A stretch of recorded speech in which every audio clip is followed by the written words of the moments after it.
Salut à tous, c'est Fred. Aujourd'hui, nous allons dépanner un chauffe-eau Ariston mural qui est monté à l'horizontale. Donc, le client m'appelle et me dit que son chauffagiste ne veut plus assumer la réparation de ce chauffe-eau et le chauffe-eau ne chauffe pas. Donc moi, j'arrive sur le terrain, je vois tout de suite qu'il y a quelque chose qui cloche.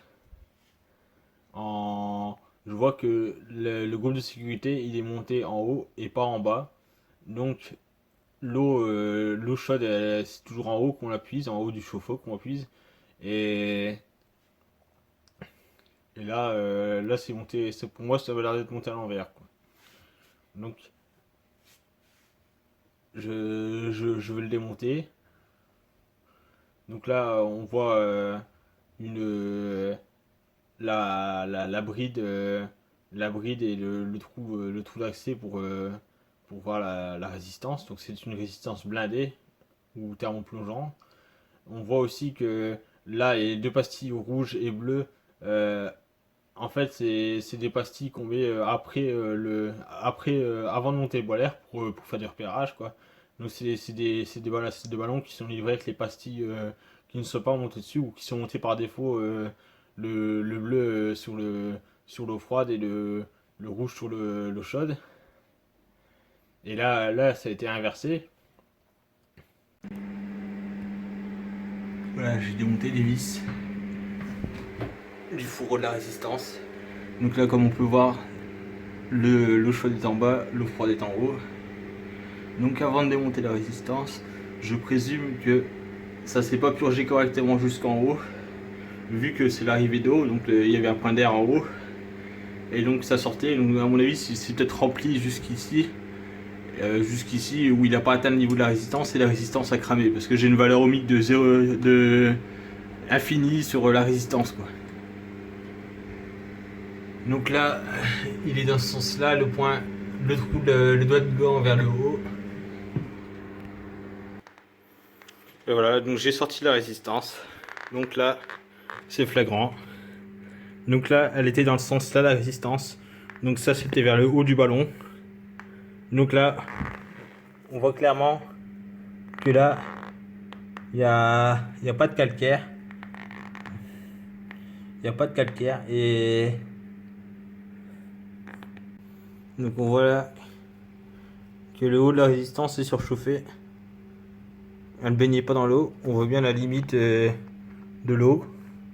Et donc c'est ça qui a foutu la résistance en l'air.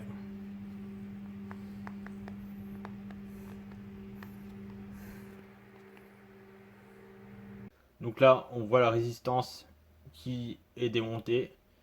Donc là, on peut voir qu'il y a du calcaire sur une partie de la résistance et sur la partie sur l'autre partie de la résistance, il n'y a pas de calcaire. La partie haute où ça fait où elle fait demi-tour pour retourner vers le bornier, quoi. On voit qu'il n'y a pas de calcaire et ça confirme ma supposition d'avant démontage du ballon d'eau chaude que, que cette partie de la résistance n'était pas en contact avec l'eau et elle a surchauffé. Et le contact électrique de la résistance s'est rompu, quoi. Le petit filament à l'intérieur qui chauffe, il, il, il ne fait plus contact, donc la résistance ne chauffe plus, quoi. Donc là, ici, on voit une vue de l'intérieur du chauffe-eau. Donc on peut voir que l'eau est montée à plusieurs niveaux différents. On peut voir qu'elle est montée au-dessus du rond noir au fond là.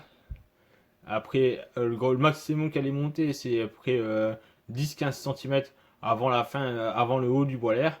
Donc là, la résistance était vraiment pas en contact avec l'eau, quoi. Et c'est pour ça qu'elle a cramé, quoi. Et d'ailleurs, à l'intérieur du chauffe-eau, on voit la petite limite où l'eau est montée. Là, juste ici. Là, ici. Là, juste là où on voit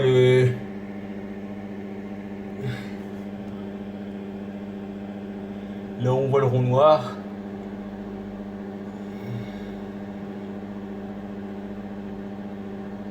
et peut-être un petit peu plus au-dessus.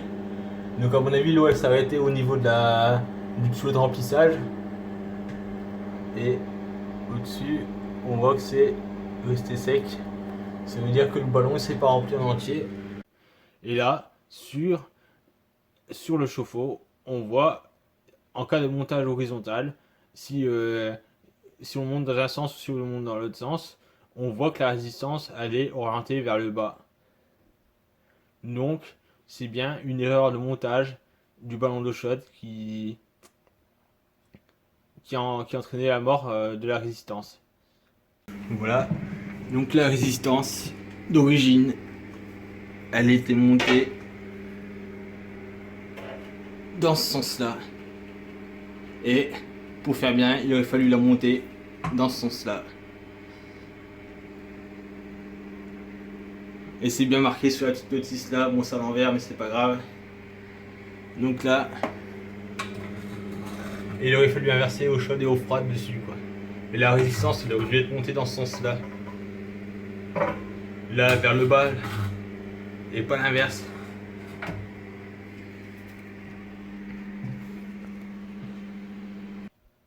Donc voilà, il n'y a plus qu'à commander une nouvelle résistance et refaire, réinverser eau chaude eau froide sur le ballon et, et faire un montage tout propre avec une soupape, un clapet anti-retour et une soupape sanitaire. Voilà, merci d'avoir regardé, à bientôt.